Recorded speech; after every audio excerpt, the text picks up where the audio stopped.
we have to be out of our minds. We literally have to be crazy. It is necessary for us to be crazy. It is necessary for us to be backwards. It is necessary for us to be maladjusted. It is necessary for us to be disunited. It is necessary for us to be self-hating. It is necessary for us to be filled with an inferiority complex. In a world where the European is essentially about 10% of the world's population, if that 10% is to continue to rule over the other 90%, it must keep that 90% out of its mind. It must keep that 90% in a state of deception. It must keep that 90% filled with a feeling of powerlessness and incompetence. If this 10% is to continue to consume more than 60% of the world's resources, if this 10% is to continue to rob African, Asian, and other nations of their material wealth, then it must keep those people in a state of maladjustment. And this implies then that no matter how much integration you may bring about, the feeling of inferiority must be a constant in the Black personality. No matter how many people you run for president, no matter how many mayors you get elected, no matter how many people you get on the board of IBM and the others, the basic sense of inferiority, the basic sense of dependency must remain a constant in the Black mind. And I will indicate this, and I think this study, which occurred now some 40 years later, shows this to be the case. Dr. Clark shows surprise that after all of this time, this feeling is still there. I would not, and I don't think any student who's basically looked at the necessity of Black people being out of their minds as being the foundation of European dominance would not be surprised. I think it was quite predictable. Remember, these children have this feeling of inferiority basically from the end of their second years. You can pick up this sense of inferiority as early as 3.5 years old. So it starts very early. And I'm still working through my mind the implications of that finding. We are talking about preschool children, not only children that are in school, but children who are having this feeling prior to school. This would, of course, indicate that, to a degree, that our environment is saturated with racism through TV, through the various media, through the pictures our parents hang on the walls, through the unconscious and conscious state has, can influence the child's behavior and attitude starting in the womb itself. And I often start my developmental classes not with the prenatal period and how egg meets sperm, but with why do you have children in the first place? Because the reasons you have children will influence their development. It will influence them from the time they're in your womb until, of course, the day they die upon this earth. It would indicate then that to a degree and in some way the Black community itself has been induced in helping to bring about a feeling of inferiority in its children. To a good extent, it is not so much the actions of racism that destroy us, the discrimination by white folk and Europeans, the kind of hatred that they express toward us as people that destroys us and gives us an inferiority complex. It is to a good degree how we as people react to these actions. Whether we believe the propaganda or not, whether we believe what the European actually has said. We cannot often control the behavior of other people, but we do have a greater control over how we react to that behavior. And to a good extent, the challenge of an Afrocentric education is to educate us in our tendencies to react. To a good extent, it would mean that the actions of racism apparently have induced some of us to accept racist propaganda and to really believe it, to internalize it. Once we internalize the propaganda, then we become social agents for the racists themselves. And to a good extent, then, the black family, once it internalizes the propaganda of Eurocentric racist, becomes a social agent for the racist and begins to produce the kinds of children that the racists want from the time of conception onward. It becomes instructive, you see, to look at a family not as something that just raises children, but a family to a good extent is the social agent of the society. It produces the kinds of children that the society says it needs and wants. The family looks out at the opportunity structure, at its own social position.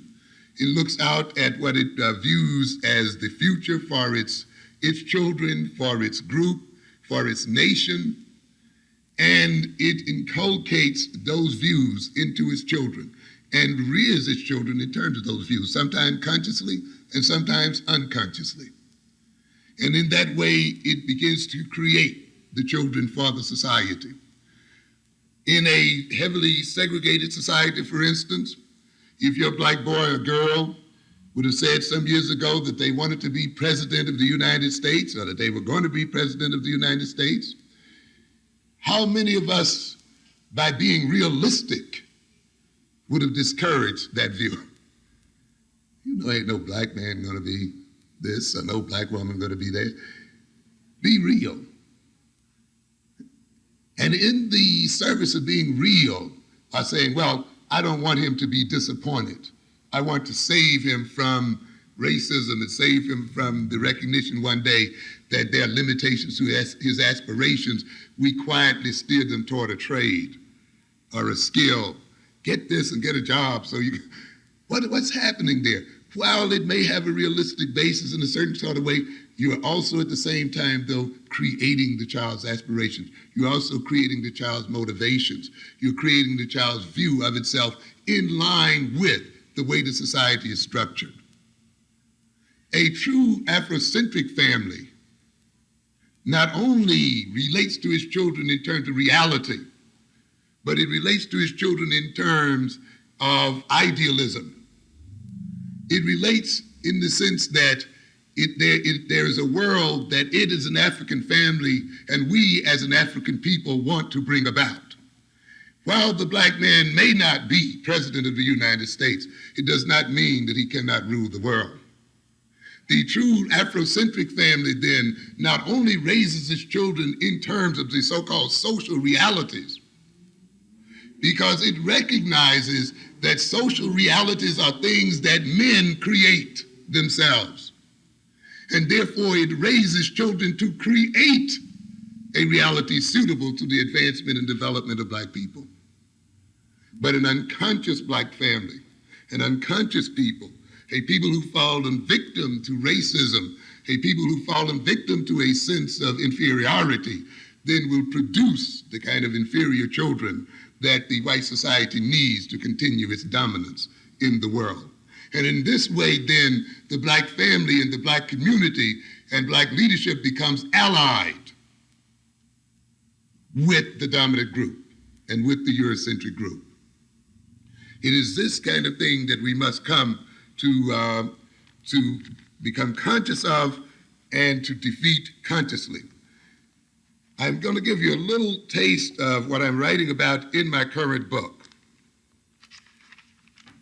I want to indicate that black maladjustment is not just a suffering in the soul of black people. It's not just a feeling of inferiority in which over which the individual has to get.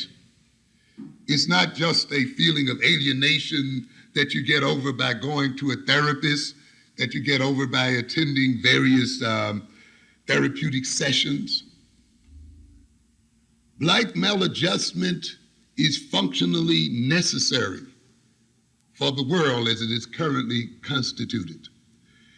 Black maladjustment is a political factor, and I often try to get across to people the understanding that when we go to these universities and these schools, one of the greatest deceptions that's run upon us is the idea that the things that we are taught in these schools are non-political, that they are neutral, that they are somehow universal. And of course, the whites run a beautiful game on us when they, for instance, name their courses without putting their ethnicity in front of them. They don't say white psychology, white education, white economics, white physics, white chemistry, you know. And we often naively then assume because they're called economics, psychology, anthropology, that means we are in a course that has general and universal meanings. And we are made to think that we are odd when we call a course Black Studies, that there's something wrong with it. But every course in the American college and university and in the American educational establishment is a course in white studies, ladies and gentlemen. And every course in every discipline is designed for essentially the same thing, to maintain white dominance. We must be very conscious of that. And we must recognize that a major part of the education of our children and of ourselves is the fact that we have to politicize the courses that we're taking, even science, even physics and chemistry. So a lot of people think, well, you know, we're talking about atoms and molecules and this and that, and they have no ethnicity and they have no politics. In a fundamental way, you may be right, but on another level, there's a problem with that. Science, scientific thinking, and technological development does not just develop in the head of some genius. It's not the result of some scientific genius who happened to strike upon some major discovery. Scientific discovery and technological development take place within a political social structure. You have to have a political system, a system of social relations, an economic system in order that science and technology develop and flourish. They do not flourish in a vacuum. Therefore, it is not enough just to teach your children physics and chemistry. You must teach them the politics of physics and chemistry. You must teach them the economics of physics and chemistry. You must teach them how a system must organize itself politically and socially such that physical and chemical research take place. It is not enough for us to educate African boys and girls in science and technology so that African can catch up with the Europeans. You will never catch up with the European just by knowing science and technology. Because, ladies and gentlemen, you have to finance technological research. You have to pay scientists to do research. People just don't do research for nothing. If you run the latest physics experiment, you would have to produce a cyclotron with a circumference of some 20 or 30 miles around that costs billions of dollars. And if you're then talking about catching up with the European scientifically, then you must catch up with the European and surpass him, what? Economically. If your children are to work for you and give their scientific genius to the advancement of Black people, then we as Black people must give them an economic, social, and political foundation in which their gifts can be realized and handed over to us as a people. And therefore, merely to teach chemistry and physics as some neutral subject, as some body of knowledge unrelated to everything else going on into the world, is to be miseducated. That is one of the reasons why we have a country filled, as Black people, with chemists, with engineers, machinists, and yet we don't seem to be able to export one gun to South Africa. We don't seem to be able to make one bomb. We have generals and sergeants and Green Berets and Rangers and all of the rest, and yet we are unable to train one guerrilla or anything else to fight for their liberation in this world because there's a lack of social organization. It is not enough just to have knowledge. It is not enough just to have money. Money and knowledge must be organized in order to be effective.